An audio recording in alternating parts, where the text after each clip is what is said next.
Hello, my name is Jeff Gemiolo, and today I'm going to talk about love and lust.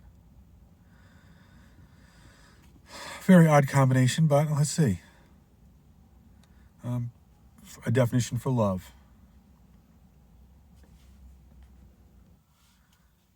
Best I can come up with would be a attraction in a relationship that is mental, emotional, and physical. Definition for lust: it's a relationship based on a physical attraction.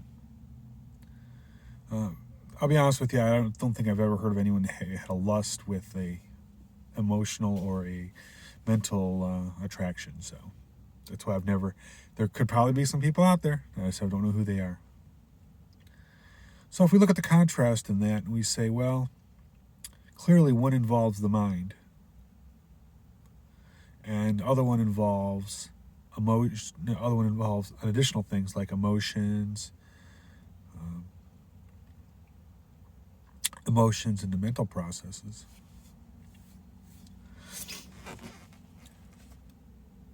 You have basically mind versus the heart.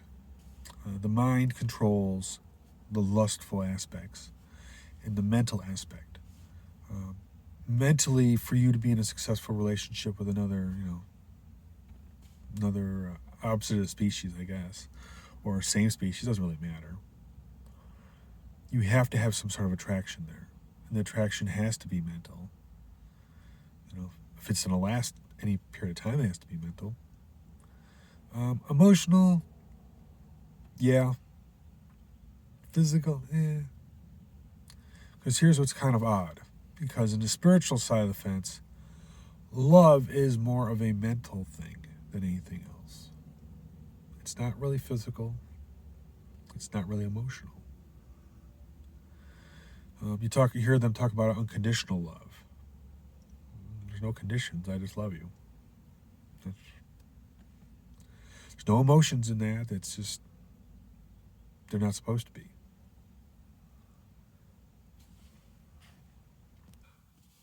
So you got the mind and you got the heart. The heart controls the emotions, generally the emotions. Then you look at it and say, well, you got mind and heart.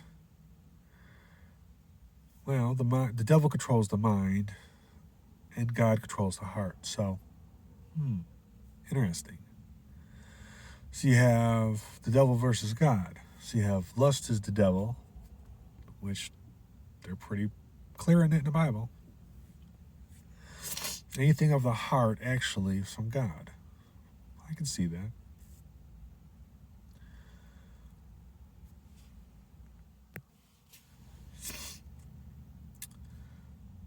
Love is very interesting.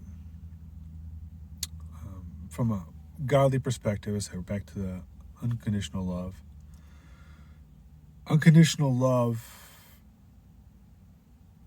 it's a good thing. It's beautiful. But it's kind of also twisted at the same time. Because it's totally opposite of what you see on television.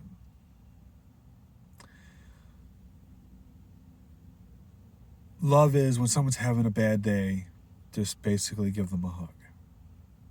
That's love.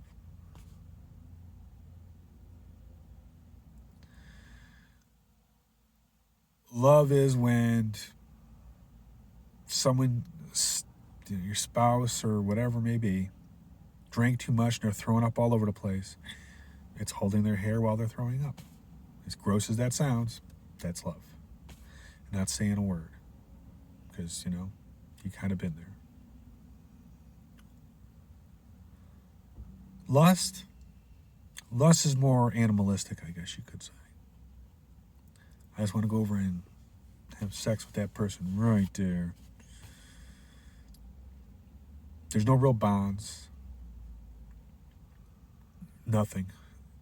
It's actually, if I remember correctly, it's a programmed behavior. It either comes from porn, it comes from your family environment. Oddly enough, if you're in your family, if you're used to people being lustful in your family, pretty much it could be lustful there too. porn is a real big one because people don't actually know how to interact with other people anymore. There is no common sense or even truth in it anymore. It's just, well, I saw it in a porno, and that makes it all right. I saw a person get clubbed over the head when I was a kid watching cartoons. Doesn't mean I should go out and do it. It's a cartoon. But people, people with porn addictions and various things like that, they fall into lust very easily. People who don't do the porn thing, people who keep love in very high regard. We're out here. I'm out here. I keep it in such high regard that lust doesn't even bother me. I laugh at it. Over the years, I've laughed at people actually hitting on me. It's like, really? Now, if I'm looking down at myself, it's like, okay. But for me to notice this is bad. That's how I look at it. Like, wow, you were so over the top that you didn't even make this, even kind of hide some of this. To the point where I just immediately caught this. Like, I don't know, this seems kind of pretty up forward for knowing you for 10 minutes. And that's the red flag of, lust monster, gone. Because I only want good relationships. Loving relationships. When you start a relationship with a one-night stand, well, it's probably not a real solid relationship. Welcome to Lust 101.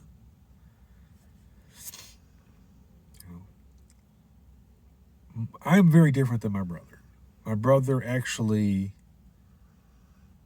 if I remember correctly, in the spirit world, they call him the man with 1,000 children, 1,000 babies or whatever. He's a serial fornicator. Me, no, not so much. Actually, I can count the number of people I went to sleep with in one hand. And I'm 56 years old. Actually, 2 hands.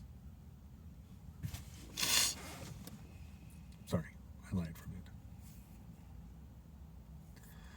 But the good news about that is I remember each and every one of them. My heart was attached to them. And spiritually it was attached to that. Lustful, there isn't. Lust, you're not really attached spiritually at all. And what's actually even crazier is every time you go over and actually have sex with someone else, you actually exchange karma. Their bad karma, your good karma start to get mixed around a little bit. So the more often you do that, the worse it becomes for you. Then you wonder why your life is total trash after a little while, after you keep, being, lustful all the time. So the more partners you have, the more you're exchanging with. And as 12 years, those people are all attached to you. I'm lucky. I'm attached to 2 people in the last 12 years. And that's going to be 1 soon. Because it's almost a 12-year mark for that 1 to drop off. As I said, pay attention. Because when you exchange energy with someone else, lustful energy with someone else, or actually loving energy for that matter, you're exchanging energy. You're exchanging karma. Or dharma. But realistically, if they have karma, they're giving you their karma. That's why when you kind of start playing the field a lot, you kind of have some small problems when you get that Jezebel spirit in you. Because it's all you're doing is you're taking on someone else's karma. And your life is getting worse and worse and you can't figure out why. So, if I may recommend, you may not want to do that. If I remember correctly, I said 12 years is what I heard last. But I've also heard from God, if you are in a calling, it's actually 3. I'm sure he can make arrangements for all those cords to be cut. And that's what the cord cutting ritual is to help get rid of all those ties. But a sexual tie, literally, that's a 12-year tie. And it comes from the Indians, the Hindu. So I remember seeing it. So that's what I want to talk about today, love and lust. Generally, the Lord favors love. Oddly enough, if you are in love, I don't think God actually, well, let's see, how am I going to say this delicately? Some people have prearranged marriages in spiritual land. Some don't. And the ones that don't, as long as you're both not toxic to each other, they kind of will let it be. I'm not 100% versed on that because I generally have the one with the callings. I generally have it the other way around. But I'm assuming that is the case.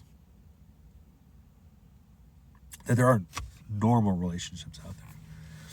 But normally, the Lord doesn't normally interfere in relationships as long as both sides are kind of happy.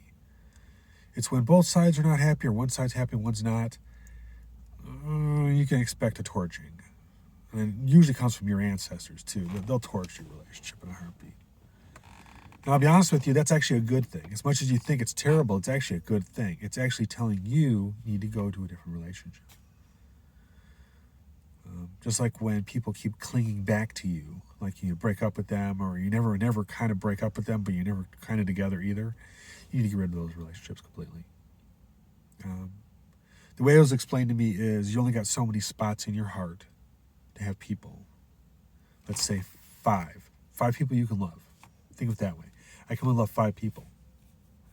If I already have 5 people that I dated in the past that keep jumping into my life, taking spots in my heart, I cannot put another person there because there's no room. So you need to get rid of people to make room for the new person that could curl your toes. That is why I love God. Because he threw that one on me a couple months ago. And I just remembered it just now because he wanted me to say it. Hope you have a great day.